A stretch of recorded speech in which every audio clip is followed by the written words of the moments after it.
copy it down and see the repo? Yeah?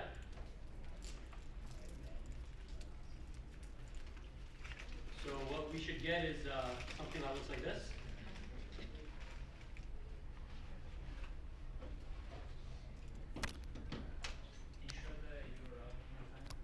No problem. Right here. Should be open source or sorry, public. So shouldn't have problems there. And then what we want to do is we want to clone it. So you want to do like a git clone in your terminal. And then after that, you want to do a yarn, just like a yarn install or just a yarn npm install. Then afterwards, you want to do a yarn start. So in the repo, I have these as initial instructions. So yeah, we'll get started in a couple minutes, but I don't think this will take over an hour. I think the last one is pretty hard to top. Performance is always like the fun part. You always see get that high when you see things working faster, and you get to brag about it. Testing is not so much one of those. It's kind of something you have to do. And some organizations believe in it a lot, other ones don't. At Shopify, I'd say we're big believers in testing. We don't have QA teams like some companies, and coming from a background of that, you realize that this is a gigantic app and everybody's just testing and writing their own tests and doing their own manual testing. So what I want to kind of get out of this is just to show you kind of how to kind of write a few tests that can, I know I talked it up with building high quality React apps, and that's just clickbait essentially, but this is just to get you kind of familiar with how you do some testing, and kind of like a show of hands, like who writes unit tests here, like regularly for the company, yeah? Who does it? Who doesn't write unit tests? Okay. So do your companies just not have unit tests at all, or how does it work? So no unit tests, okay. Okay. Do you find that the people that use unit tests, do you use Jest usually? Yeah, generally speaking. All right. Do you write end-to-end tests like Cypress? Okay. Yeah. So this is not really about that. This is just handling the unit test portion. Cypress is interesting because it depends on how your setup is and how easy it is to simulate that. In Shopify, we have an endless amount of services that all connect with each other, like you can imagine. The couple thousand developers writing all this code, and the easiest thing that you can do is at least make sure that your unit of code is working. So I've tried to tailor this to very different audiences. So some of you who are maybe more advanced might not will find this very easy. Other people might find it difficult. So I was trying to find the in between there. So please bear with me. Who I am? Let's go here. My name is Hussien Khayoon, staff dev at Shopify. Feel free to connect with me here. Mostly working on front-end things for a year and a half. I'm on the Shopify admin team specifically. I work with marketing and building an automation tool that uses a service we have called Flow. And currently, I've been on 3 teams. So, and generally, it's been across the same code base. So, I'm pretty familiar with how we test. So, has everybody gotten this working? Okay. Now, are you having issues, or do you want to follow along, or what's up? Yeah. If you are unable to get it working, it's still okay. I provided some detailed instructions that if you can go and follow along when you get the setup working.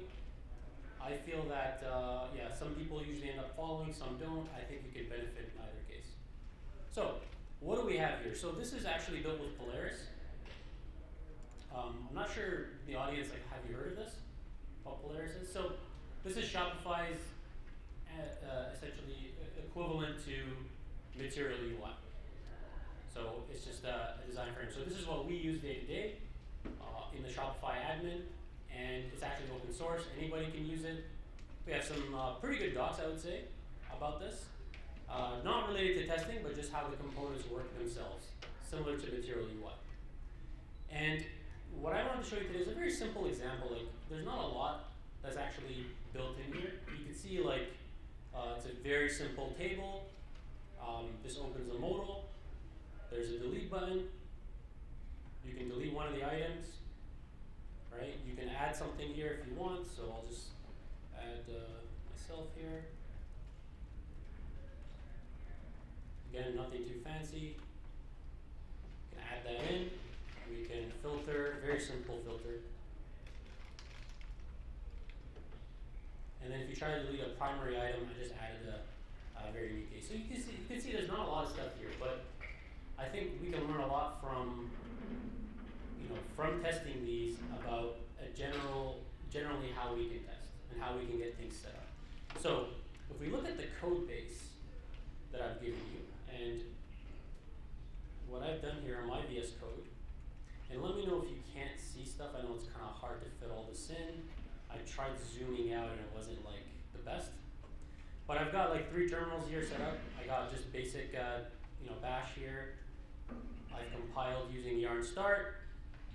And I've also just ran the test cases. You can on a separate terminal window just run yarn space test. And if you want to run the test cases, you just press the letter A and it'll run all test cases. So I have a very simple setup here, but let me run you through quickly in case you're interested in the setup how this all works.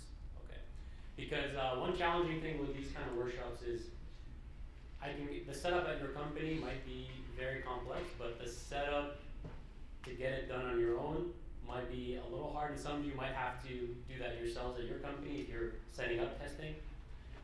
Generally speaking, it's fairly simple if you have the right configuration files. I think the most important one here is you'll see we have something called mount with Polaris. Now, what is mount with Polaris? It's based on this mount that is provided by Shopify React Testing. So I'm not only plugging Polaris for all of you, I'm actually plugging our testing framework. And the reason is I just want to show you how we do it. Generally speaking, you can find these matchers and you can use React Testing, the regular library, just as you like. And a lot of this stuff is very similar, but we have our open source library here, and essentially what it provides is some custom matchers that we use. So matchers are how you test your expect or assertions.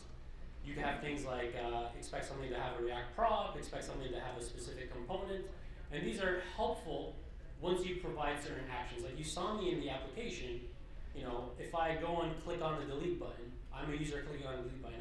Now I've opened a modal. Is it there? If I click cancel, is it not there anymore? When I click delete, does this row actually go away, right? So what's important in my or in the testing philosophy at Shopify is that we want to make these tests simple, and we want to test like how a user uses it as much as we can. Sometimes you just can't really do that. You'll have to mock. You'll have to do things that maybe are not how the user is using them, but you want to get to as close to it as possible. And these kind of unit tests are the first layer of defense. I call them, because if you think about like a pyramid, let's say, unit testing is at the bottom of it. You should have a lot of unit tests, and then as you go up, then you have more your Cypress tests. Then you can have more integration tests, and usually those aren't as much, and there are complications to that. I mean, some companies have QA people end up writing those Cypress tests for them, or very complex integration tests. And we're talking about here just that base layer of unit tests. And again, we want it to be as useful as possible. We want them to be isolated, to run in isolation. We don't want gigantic unit tests. We want to adopt this philosophy of like, we want to set things up, we want to do a certain action, and then we want to assert, right? Just like we said here. We want, there's probably a certain setup to get these, this information here, this data here, and then what you want to do is, perform an action, like delete something, and then you want to see, did it actually work, right? This is the smallest unit of testing. So going back to the test file that we have, you saw that we have something called mount with Polaris that I showed you that is essentially just mimicking your component rendering, right? And then we store it in this wrapper variable, and that's when we can do our assertions. In this case here, there's a Polaris component called page, and this is a very simple test. I would argue that it's like not even that useful, right? But sometimes it's good to have some tests in there.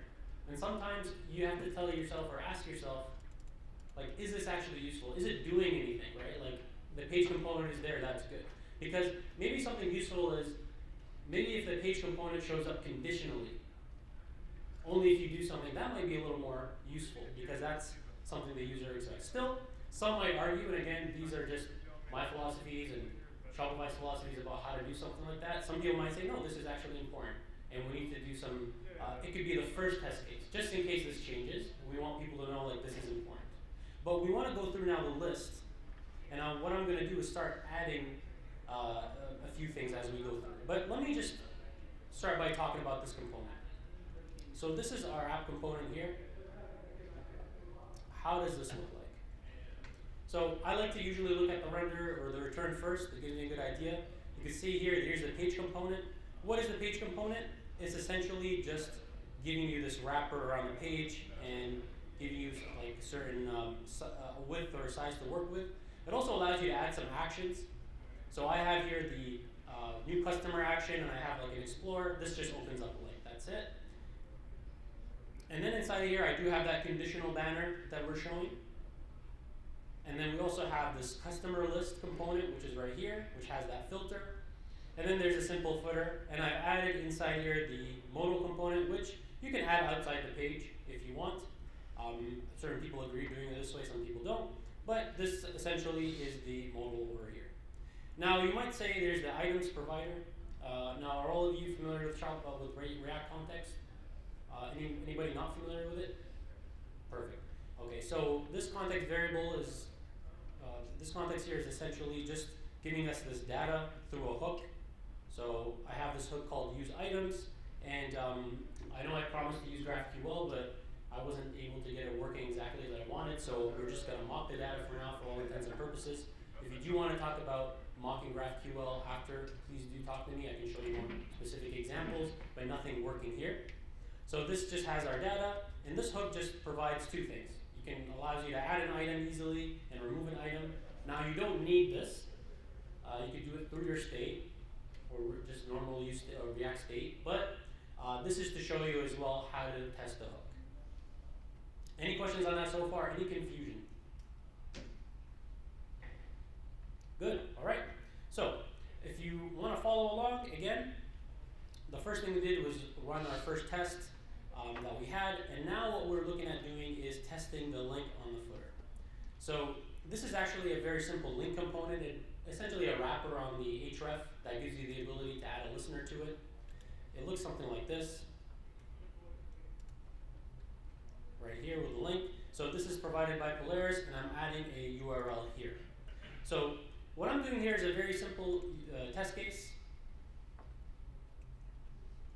And if I copy it over, and I'm following along just like all of you, I could just simply add it right here. And let's see my test cases here. Let's see, now I have a second one passing. So what did I do here? Now you see that I have the wrapper like the previous one, but now I have the ability to find something. So this is actually searching through the tree and searching for a specific component called footer helper, which is also provided by Polaris. Once I have that footer, I can look inside of it again and look for the link component. And specifically, this is a very basic test case where I'm just looking for a specific prop, which sometimes you just want to do. And this, you might say something here where, and it's a fair point, where like this is a user isn't looking for a prop, a user is looking for a link.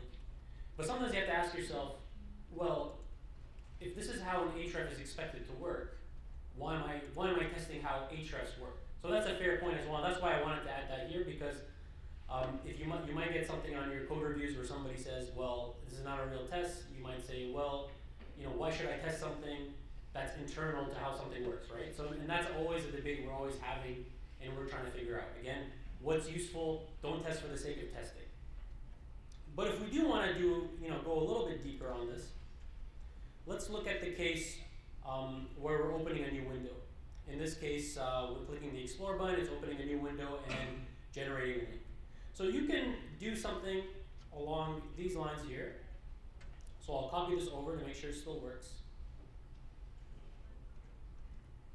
My nightmare is that I write something in the instructions and it doesn't work, and I spend like 10 minutes debugging it here. Okay, so I try to make sure that everything works. And in this case, you see something a little bit different. So in this case, it says opens link in new window when clicking on secondary actions, okay, or a secondary action. So in this case, we're mocking the window object, specifically the open part, and we're trying to see that we are actually calling a specific function. So basically what's happening here is window.open has a specific way of working. We don't want to test that. We just want to test that this is, opening a new tab is done through window.open, right, on the web. And this basically simulates saying that that function has been called, and that's all we want. We don't want to see it through. Another approach here that I couldn't really show you because I didn't get the setup done is if you're using React Router, you can actually, and you're doing the redirecting using that, you can actually plug into React Router and ask it like, did the redirection happen? If you have the specific context set up in your use case. Okay, so that's like a third way you can do it that I didn't show it here. But this is like just a very simple way of testing links to just making sure that okay, basic things are working. Any questions so far? Yeah. There's no difference between testing internal versus external links. Yeah, like as far as like internal links, like Shopify's internal links.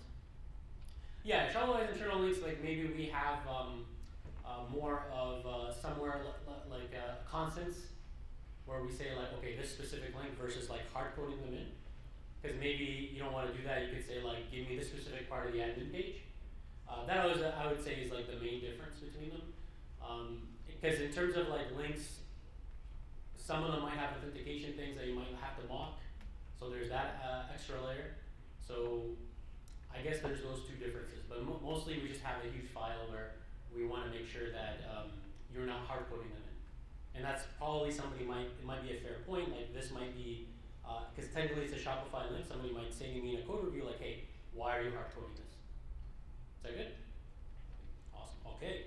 So let's move forward here. So now we want to look at testing the modal, right? Are you all like fans of using modals? Is anybody against them?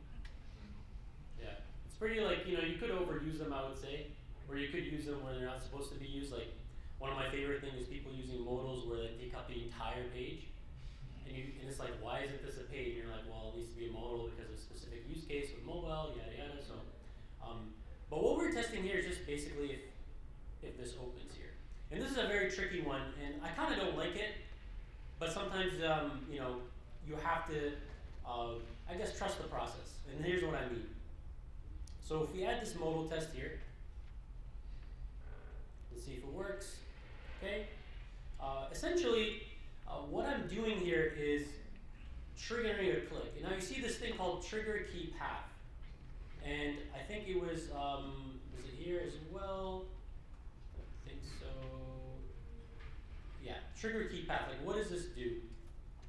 Trigger key path, you can see there's actually a path to clicking. Because you can like maybe click just one part of the page, but a primary action is actually an object in Shopify. So a trigger key path essentially allows you to go down the chain. And it's especially useful when you have like a drop-down menu and you're clicking like the first part and there's like 4 things. And then you could choose and say, I want to click on the 4th thing. So that's when the trigger key path becomes useful. And in this case, you can see that all we're doing is checking if the modal is open by checking its prop. Now that's a little bit annoying because a modal is always technically like rendered, unless you conditionally render it. Like a modal is always there, and opening it just essentially is passing down a state. So that's the part I don't really like. One way around this is if you have like async modals, and what these are is you could use, we have like React Async, which essentially doesn't load the modal at all until the state actually gets invoked. And that way it doesn't actually exist on the page at all. So that's just another way of doing it where it actually is not rendered yet and then it only gets rendered when it's open. But generally speaking, I think when people use modals, they're already rendered and just the prop changes. So in this case, we're checking that it just has the React prop. And you'll see here that if I actually don't click on it, the test case is going to fail. and it's going to tell me that open is false. And that's another way you might want to test, like if you're very familiar, if you're very like a big proponent of TDD, which I think is great, you might want to consider having things fail first and then having them go green. Does anybody actually do that here at their work? Like full TDD? Right? Is it? Yeah, I know it's one of those things like I don't like to be forced to do it. But when I do it like kind of like on my own time, depending on how the scenario fits. It's kind of like pair programming. There's some companies that force you to pair program. Like I've seen ones. I know my friend worked at one called Pivotal Labs where it was just one laptop for 2 developers, all day, every day, right? So you can imagine how old that gets.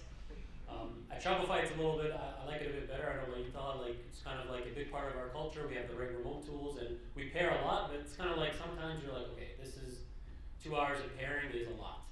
I just need my own time. I'm gonna go relax. So that's a little tangent for you there. Anyways, now we have the modal working.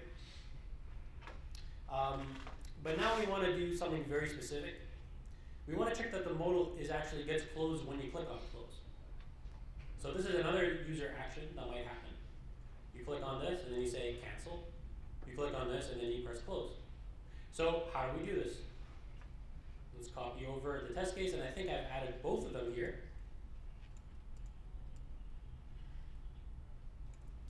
Let's hope for that green. Oh yeah. Okay. So there's 2 ways here. You can see I've actually done it through the secondary action. And the secondary action is actually an array. But this shows you again how trigger key path is useful because it's allowing you to click on the first secondary action. If this was a list, you can go through and click on the specific one on the list. So, but one thing you notice here is a wrapper.act. Does anybody know what the act does? Or heard of it? Yeah, can anybody tell me?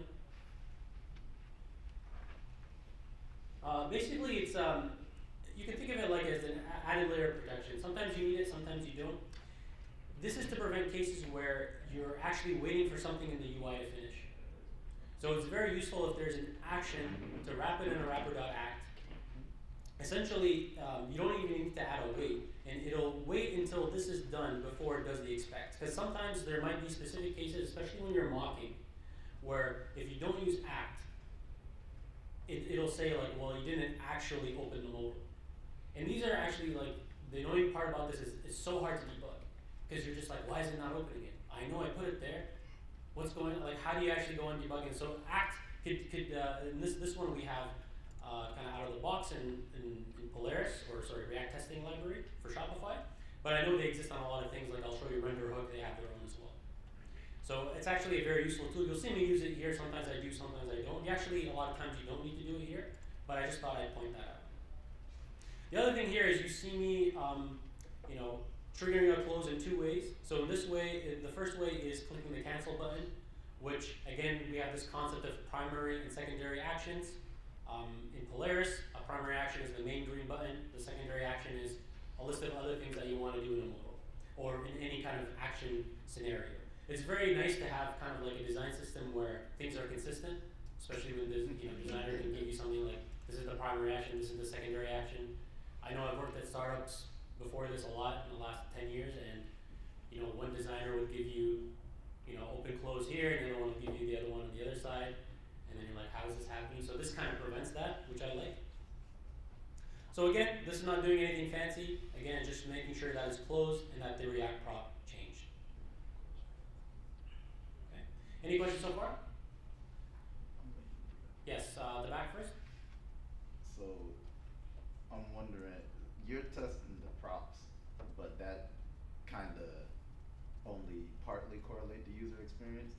What if like there's something with the CSS, so the modal prop is true, but there's some CSS attribute that's making it not visible to the user? Yeah, that's an interesting question because you could go in and test that if you like, and sometimes you have to. Like you can check for specific CSS classes to exist, and you can check their value if you're inclined to do that. But I do like to think like, okay, I know that is not the case like 99% of the time, so why am I testing for it, right? It's because I know in like the overwhelming majority of the cases it's going to be okay based on how we test, right? But you bring up a valid point, and if it needs to be tested, it needs to be tested. And again, this brings up another good point, is that like there aren't really like a replacement for actual manual testing, and I feel like a developer should have to do that on their code. In fact, if you're code reviewing, it's a good idea if you're a front-end developer to check up on that, right? A lot of times we get very kind of bogged down, like I know this is a very powerful laptop that Shopify gave me. You know, I usually have very good internet. I'm using Chrome. Is that the right way to test things, right? I've had an issue where somebody just had really slow internet, and it caused a very specific issue. I gave a talk on that in React Berlin, and that made me realize, okay, like I need to be CPU throttling, and I need to be, internet throttling, and I need to be testing on different browsers. And if you don't have a QA team, the responsibility is really on you. So you might have to go in and do the extra mile if you can test it through the specific use cases like you said. But what we're going to go through next is testing the specific model too, and looking inside of it and making sure that the parts inside the model are okay, but we're not doing it in the context of the model being open. Another question? Yeah, so you're testing the close button action there. Is there a similar path that you could target for clicking just outside of the modal to close it as well? Yes.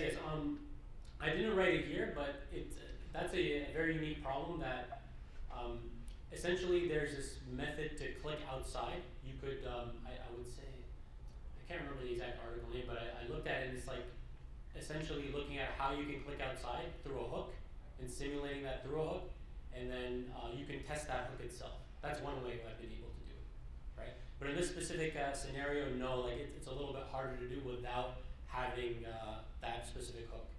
I think we call it like click outside, and seeing how that works, because there's specific things that happen when you click outside. Like we had this issue where, and I think it actually exists here, where if you click on, if there's 3 dots here, for example, let me see here, and you click on this, and then you click on this, see how they're both there, right? Because we're not using this is called a resource list, we're not using it as much, but this is a specific bug where you see like when I open this one, the other one should have closed. So how does it know that I actually clicked outside of it to close it?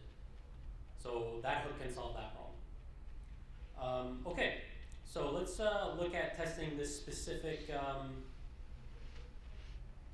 create customer modal itself. Let's just take a look at it real quick. It actually uses something called React Form, which is again a Shopify open source library that we have. It works like typically like how a lot of these React Form libraries work. Essentially just streamlines, instead of you creating a state for every single part of your form, say you have a form with like 50 things on it, you don't want to have to create a state for every single one. You usually have to do validation for every single one. So these kind of libraries just end up solving that kind of problem. So you see something like, in this case, it's a hook, and it provides you with certain things that you can do. In this case, like it's asserting that like, if you don't put in something, it's going to tell you there's an error. It also allows you to do like a specific submit success or a submit error. So that's like, I think that's very common with these kind of libraries, with the React Form. But what I want to do here is actually test like this form is actually working as a user would use it. So let's go ahead here. If you haven't already, we're going to make a new file called create customer modal.test.tsx. Okay? So you just need to create that in the same directory as this one. Let's go ahead and copy this over.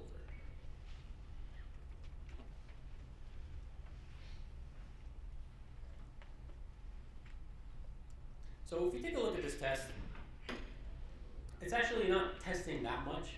Like it's this test is one of those basic ones where again, like, do we need to do this? And you have to ask yourself. Sometimes the answer is yes, sometimes the answer is no, because you're looking at certain things like, okay, well, create a new customer might be important. Now we use kind of like translation, so typically we want to hard code a specific text at Shopify. We would actually call a translation function, and because it could be in specific languages, and that would actually give us the right text. Because like if you have it here and if you change it in the other one, it could be a little bit more annoying. The other thing here is we can look at the button itself. You can say that it should be disabled from the beginning. The way I made it here was so that you can't click create until you actually fill out both. So that's the one thing that we want to actually test here. So in terms of filling out the form, what we need to simulate is actually the on change and adding text, and doing that to both fields, and then making sure that the disabled button goes away. So if we go back to our tests,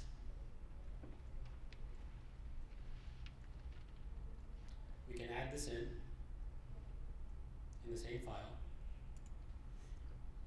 And what's happening here? Again, we're using .act, and I'm separating them here because they're two separate actions.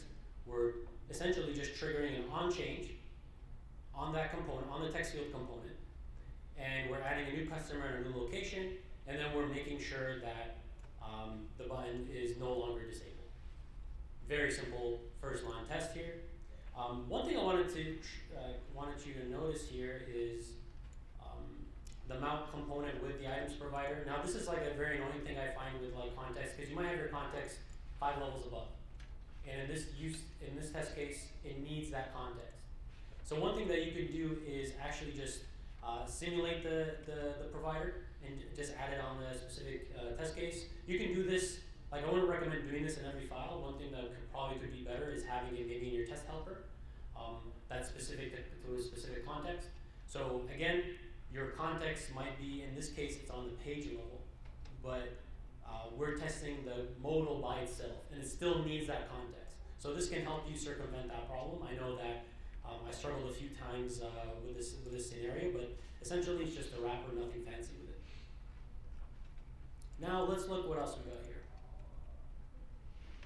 So this is like, I don't know if we actually need to add these, but this is a good example of another matcher to have been called. Okay, so it calls the onClose function when the cancel button is clicked. Okay, in this case, maybe you want to make sure that a function is invoked. Maybe the onClose here is not that useful, but sometimes you have third-party things that need to be called. So maybe you want to mock out another function that you have, like onClose. So what's good here is you actually want to see that a function's been called, and maybe you want to see that it's been called a certain number of times, depending on your scenario. So this is a pretty useful matcher that I wanted to show you. And this exists on the React testing library that we have at Shopify. Now, I'm going to add something here related to testing a hook, because as you click on the create, actually you're calling the add items hook.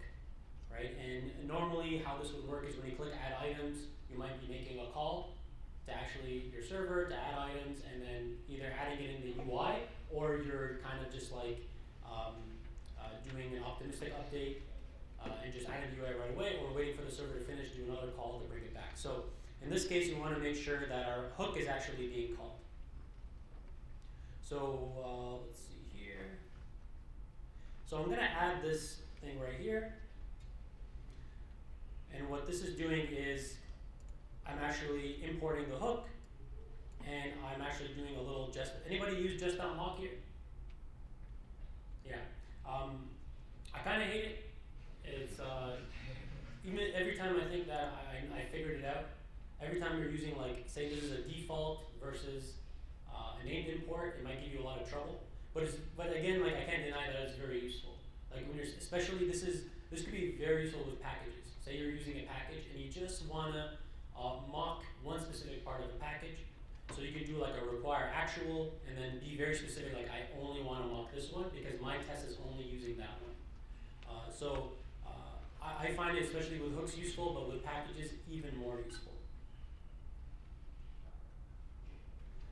I've added just another thing here, because what you can do, actually, in every test case, in this case what I'm doing is I'm mocking the implementation of add items, but what you could do is, say you want to mock a different part, say there's remove items, say you want to mock that in another test case.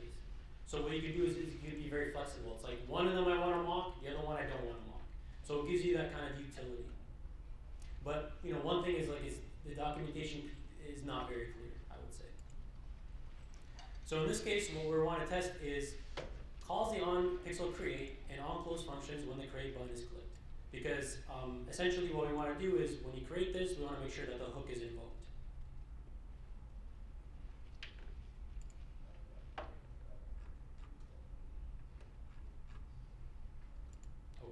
So again, we did the same thing on change, on the trigger field, on the text field, right? In this case, we clicked on the create button, and what we've seen here is that the add items mock has been called at least one time, and then we're doing a specific match on its return, which is, in this case, creating a new object, and that it's been on close. Okay, so in this case, we simulated all these scenarios, which was adding the item, what it got called with, which could be very useful. So in this case, we not only simulate that it's been called, but what did it get called with, the specific new thing or the specific object, and then we close the modal. Right? But again, this is not within the context of the entire app. This is just within the modal itself. So sometimes you might and this is I think very tricky, is should you test it and put all your files in the main, put all your tests in the main one here, or should you kind of be very specific to the component itself? And that's a tricky question because I think the answer is both. You have to know which ones you have to do. Do you want to test the actual component, and then you want to test the component actually working within the whole environment? And I think both are useful. Excuse me. Yeah.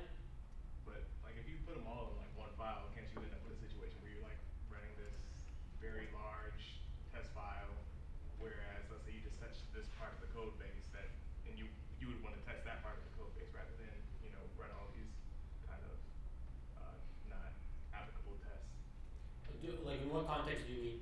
So if you go with the method of putting all your tests in this one file, you don't necessarily want to run those tests all the time because you may not have even touched code that is relevant to these tests. Whereas if you maybe segregate your tests a bit based on whatever part of the code base you're in, you could have those tests run contextually. Exactly, and that's why I think the right answer is to have a bit of both. For example, testing that the form works is probably a good idea to have it within the modal file, right? But testing that when I actually click this and put in information and something actually shows up here might be a good idea to have in a more upper level test case. Does that make sense? Yeah. Right, and that's something you'll have to balance between. Yeah, and it's probably not as applicable to this since this is very this isn't very complex code. Exactly. Yeah, you might have scenarios where they're completely different pages, right? Question then? Yeah, so it kind of sounded like it was either integration test, unit test. Should you test just the unit, or should you test how the unit works with the outside components? I was wondering, if you have an integration test, how useful is the unit test within said integration test? I think they're both useful, and that's a good question. I think that unit testing builds on itself. If you have essentially the 10 units working, and then you do the integration test on top of it, you're making sure very specific part of that integration test is working, which I still think is important. It comes down to almost the functional level or the basic functional level. I still think is important because in an integration test you can't test everything, but in a unit test you can't test everything either, right? So I think they both solve very specific problems. If you want to see everything in an integration test, I might want to see that actual API is working.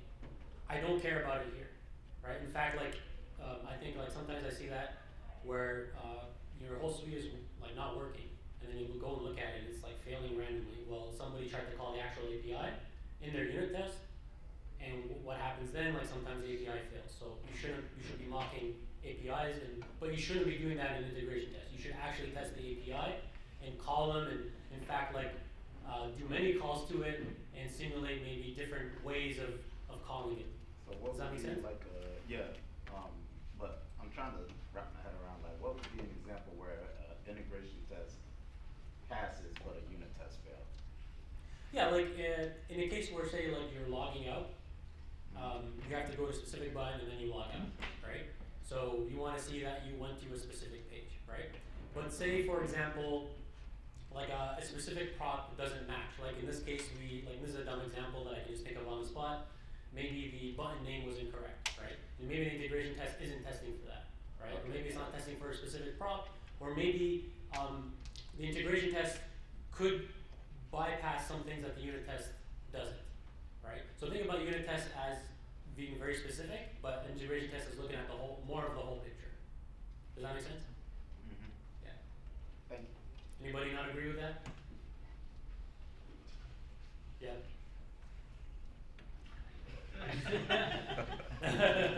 What do you think? I think unit tests have some specific, like they're valuable for something, but I think if you're gonna double test everything, you're gonna just waste some time. Yeah, no, that's a fair point. I think, yeah, again, the answer lies somewhere in between.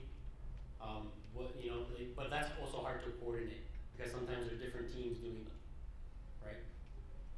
At least in my experience. So, okay, we want to test now like a full scenario of the model. So in this case, we're going to go back to the app.test.tx, and this is kind of like, again, very specific, but it could be very important. Is when you're opening this up, right, and you close it and you open it up again, that the form fields are reset, so they don't stay there. Again, might not be the most useful thing, but again, I just want to show you that you have that option here. So let's copy that over. Let's go to the app.tsx.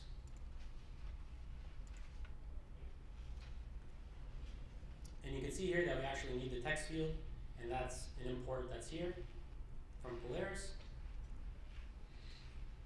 And what are we checking here? Now, we're going through the paths again. We're building, in these tests, like we're building on everything that we did before. Adding the customer name, opening up the action, then closing it, and then making sure that when we open it up again, that the values are actually empty. Very simple. Moving on here again is we want to make sure that again here we want to make sure that we have these imports here. So before you do the next test case, you will need this.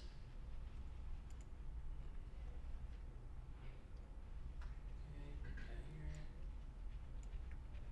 Should probably clean this up a bit more, but we can move this here. Okay.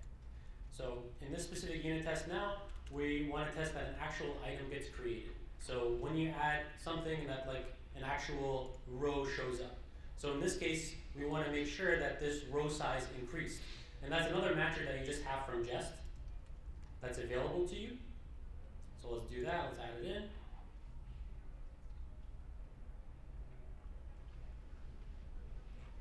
So in this case, what we did is, again, open the modal, add in some information, and then submitted it, and then you can see here that the actual rows increased, right? So if I were, so in the mock we had 2.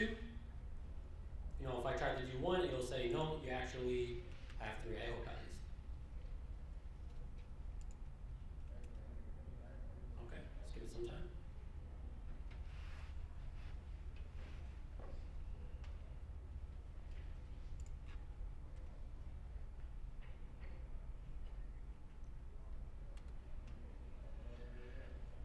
Yeah, taking 24 seconds. Okay, let's just restart this here.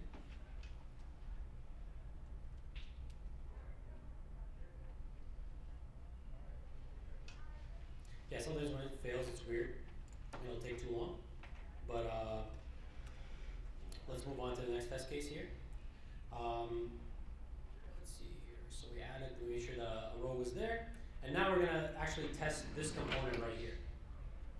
Alright, so can somebody give me an example of like what you want to test on this component? Like if you were testing it, like what would you test for? Like we're talking about the inside of this right here. Action on the road or something? Yeah, like the delete? Yeah, sure. Yeah. Or I don't know what happens when you open the road. Does it open the customer or something? Yeah, in this case it doesn't, but that's a very common scenario with this, so that it opens up a new page. We might want to also test that this filter is working. Like you see here when there's a result, if it matches, or maybe it doesn't match. Back here, okay, so this failed, that's good. It's telling me that there should have been 3 rows instead of 1, so I know that's working. So let's go back and test that. So now what you want to do is add a customer list test. New file, I'm going to call it customer list test.tsx. Okay? And it's complaining because I have an empty file here. So we're actually testing this with a bit of mock data. Now I like mock data here, like I don't like to put it in the same file usually. I like to put it in another file because what I often find is that it's reused. So you can have like, I recommend like factories. Does anybody else use them for testing, like factories? Yeah, so you just have like a bunch of them and then you might like reuse them or combine them together. So I wouldn't actually recommend this unless you're testing something very simple. Again, like I think what should inform your decision about making a factory is what you're testing. Like, if you say and be dogmatic about these things and say I'm gonna write a factory for every single thing I do, maybe that ends up costing you more time and you didn't actually need to do it. Because it's like in these cases, like I always find it hard to predict the future, right? It's like, okay, the future is gonna be like we're gonna have a lot of these, and then you end up being wrong, and sometimes you end up being right, but then you only remember the times when you were right? So you end up doing them all the time. So just something to be aware of and be careful of is you might not see something that's best practice, but it might be for that specific context the right thing to do. So in this case, again, we have the initial test and just making sure that we have the same length as we have in our call, which is like, I think 2 to start. So this is just the basic setup. We want to test this delete functionality. So if you add this in, so we're testing for the delete, and what you'll see here is like a little error, and it's actually not passing, so let's see what it says. So it's saying that shortcut actions is not an object, so something is going wrong here. One way that you can actually help you debug these kind of issues, and they happen a lot, is I find this tool that we have is very useful. So under this line, I'm going to add something called debug. Okay. So what this is actually going to give me is, in my test case, is going to give me an output of the entire tree, which I find very useful because in that specific snapshot, like, what is happening? And I'll just tell you right away that the shortcut actions actually exist on the resource item and not the role item, and that's why it's breaking, right? And this might seem obvious now, but a lot of times, what's hard when you're manually testing, you see something not working, you can fix it right away, right? You just be like, oh, okay, obviously that's not, I can see that. But here it's like, what does the test case see, right? You don't know what the test case is actually seeing and what it's complaining about. And it's frustrating because sometimes you're like, it's working, but the test case isn't seeing it, and I can't submit this without the test case, right? So in this case, that's why having tools like this debug that exists gives you an idea about how the tree is looking, might actually help you solve that problem. So in this case, I was able to see that the shortcut actions actually exist on this component and not the other one. So how I solve that, is actually by going in and changing, where is that here? When I do the find, oh sorry, I'm confused here. I can do this on the resource item. Okay, and it should be important there, and now you see that the test case passed, and I'm just going to remove this console.log. So you saw here, it just gives you an idea about how to go deeper into a test case when you're having problems. Because it's not about like getting the green check marks, right? Well, it is about getting the green check marks, but it's about like sometimes how can you debug these test cases themselves. So in this case, we saw something like by clicking the delete button, we were able to have one less row than the initial items that we had. All right. Now testing the search functionality. Now without looking at this, like based on the matches that we've had right now and that you've seen, like how would you in a test case test this? Can anybody tell me? Like what would you simulate to make sure that the actual search functionality is working? What would you do? Any idea? So what I want to test now is that say when I search Ellen, that I actually see only Ellen. How would you test that in like a kind of a test case? Say again? Number of rows. Okay, and what do I have to do before that? Exactly. So very simple here, and again, everything builds on the last thing. So, and that's what I find with tests is like the first few that you write will take you forever. But then once you have it, it's going to be easy. And here's one thing that I'm a big proponent of. Now that I've shown you these, it's simple. But like say you've learned this and you become the expert, but your colleague is, your job is not. Even though this seems basic right now, if they don't know it, it's gonna take them like 2 days to do it, to figure it out on their own, and maybe like looking at your test cases maybe, and maybe if they forgot like, oh, that's how you use just.mock versus that's not how you do it, right? It's gonna make a big difference. So what I'm a big proponent of is document these things. And if you're gonna document it, make it into like, I would say a recipe book, right? So now you're saying like how to test that a modal opens, how to test that a modal closes. These could be like good recipes, right? You're not being very specific, you're giving scenarios. Because like if you're, a lot of apps that we use day to day, like what we build day to day, a lot of them have like the same kind of actions, right? It's like a page, sometimes a table, sometimes a modal. Like generally speaking, like we have a fixed amount of things that unless you have like you're building video games, which I'm not, like, or things that are very complicated, a lot of it are these simple interactions, right? Because the last thing you want to end up doing is writing your code takes you half a day, but writing test takes 2 days. And that's the trap you can fall into when you don't have like something like a recipe book.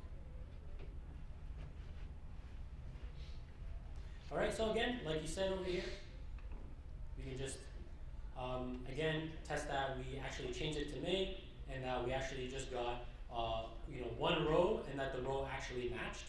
And then for the search functionality, again, it's the same thing. When it's empty.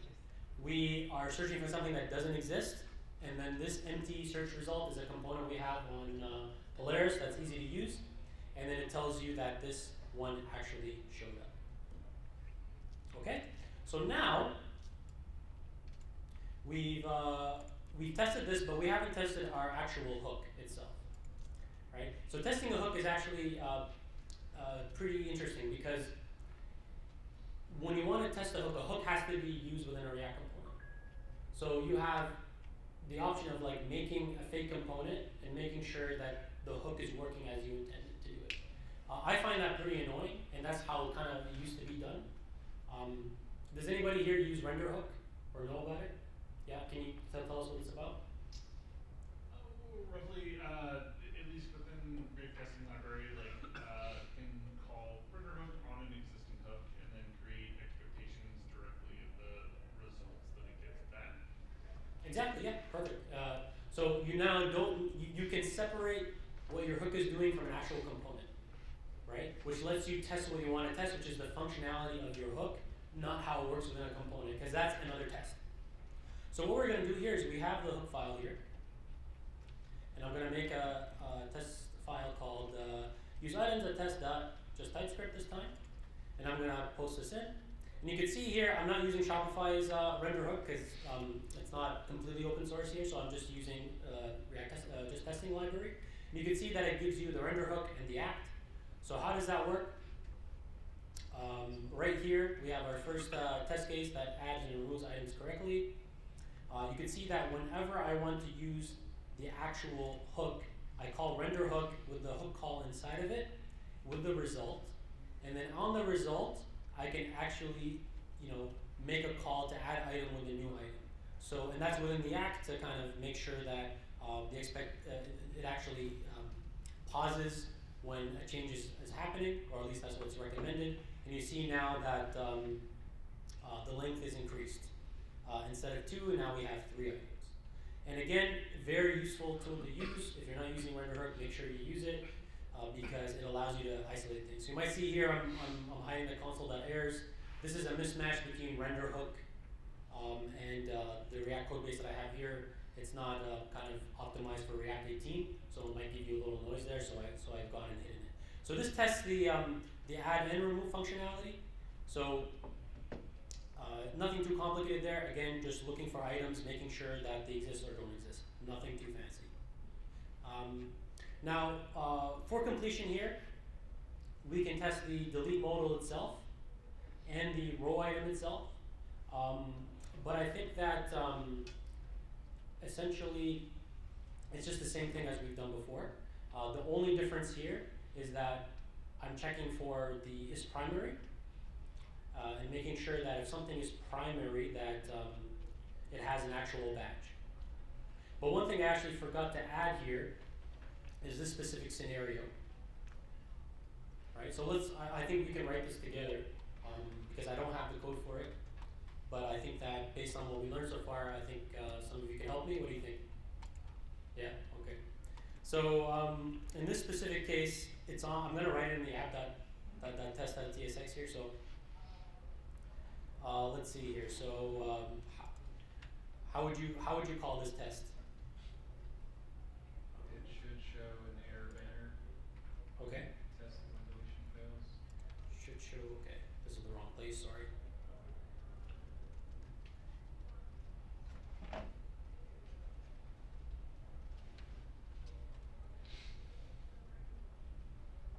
Okay.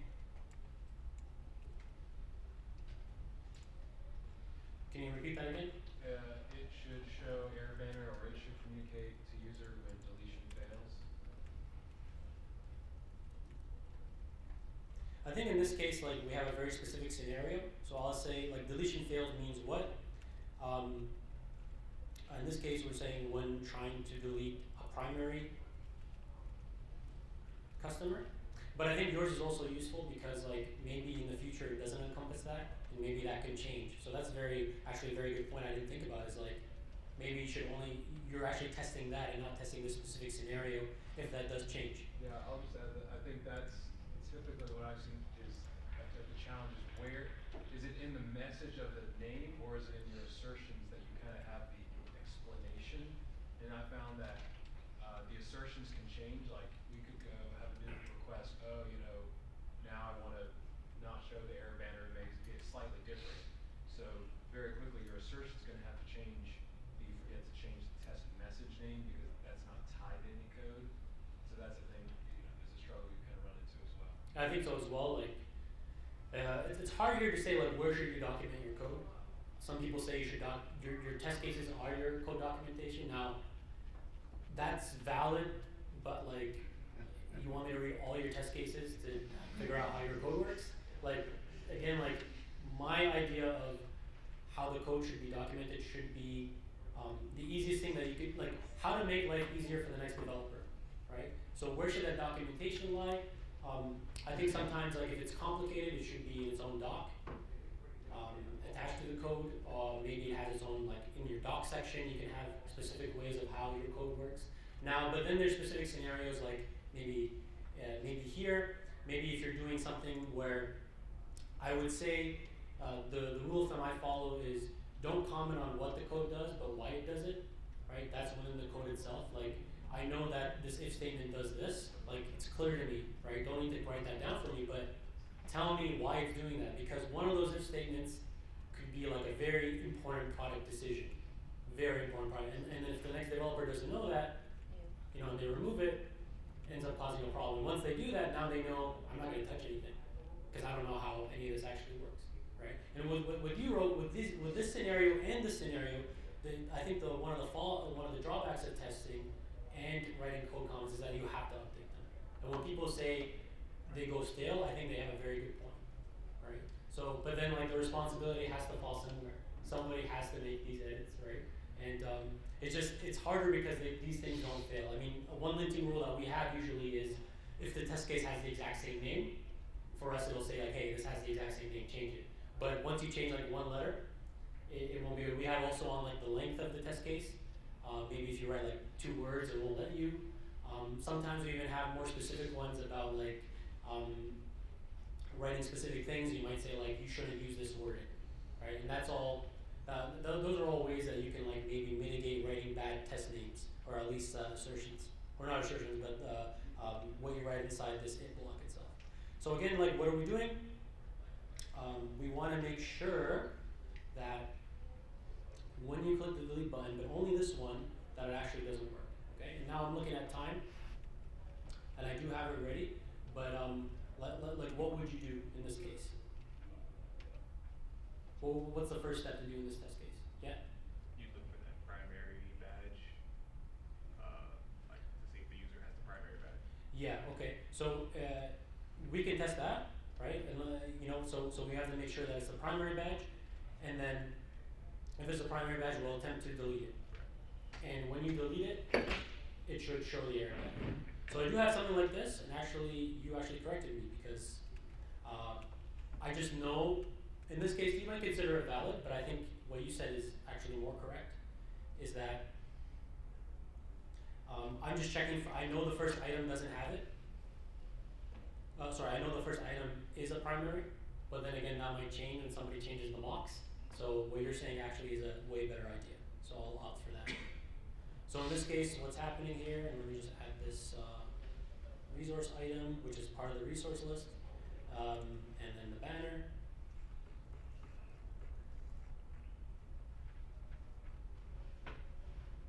And then I think we should be complete. Yeah, and then again, what we saw here is that the banner actually, first of all, we saw that the length remained the same, and that the banner actually exists afterwards. So again, very simple test case, but that's all it is, right? You want to start with a simple line of, like the first line of defense, and write things that could basically go wrong as you write them. And the last thing I'll mention here also that's important, and a lot of people gloss over, and it's actually really hard to test, is you see here, like from an accessibility standpoint, if I go here and press cancel, and I press tab, can anybody see what's wrong with that? So again, click this, canceled it, and then I'm tabbing. Anybody see anything wrong with that? It looks like the boundary square. Exactly, right? So if I'm using a screen reader and I can't see what's actually on the screen, every time I open this and close it, right? If I end up here, imagine how annoying that is. And if you use a screen reader, you know how annoying it sounds. It's going to read everything and you're going to have to tab through everything again. So in this case, this is a simple fix. You just have to, we have an activator prop that belongs to a modal, and you can choose to say, this button actually activated this part. So I didn't add it in, but I wanted to note that because in unit testing, this could be very hard. And I think that especially with accessibility, I find it very difficult if you don't do these manual tests with a screen reader to find these kind of issues. Because again, like, forget about being sued and stuff like that. Like, you actually want to be a good person. You want to write this stuff to be used by everyone. So I think that's just a point I wanted to make more clear with testing. And again, you can't test everything. Everything is a trade-off with engineering. You just have to make sure that what you do test actually matters. And that's it.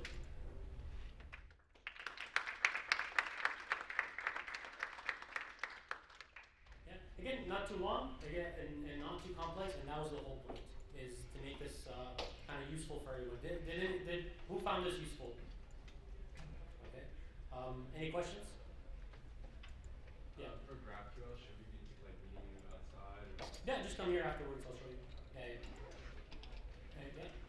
So, is this frame keys as a frame of objects? Yeah, no, everything here is it's called React Testing Library. Just search Shopify React Testing. It's open source. It's part of our like Quilt package, and a lot of the things that we made open source, including colors. I got it all. Yeah. Like, this testing frame, Sorry, everyone. Can I just continue the question?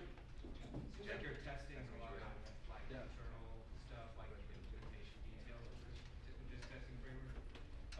Just contrast that to like React testing library. Have you used React testing library? Yeah. What are your thoughts on you doing something like that? To me, it's you do like you're testing props, you're testing like components specifically. You're looking for like, is this component rendered? That seems like a more brutal type of test to me. Than if you were to test, for example, what the user's actually experiencing. So is that like I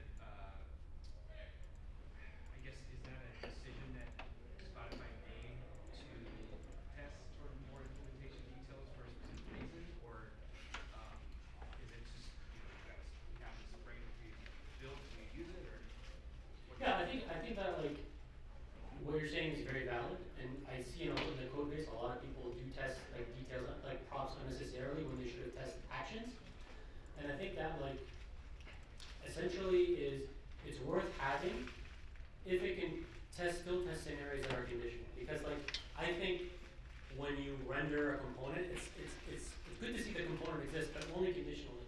Like if somebody does something, then something shows up. I still think that's fairly useful.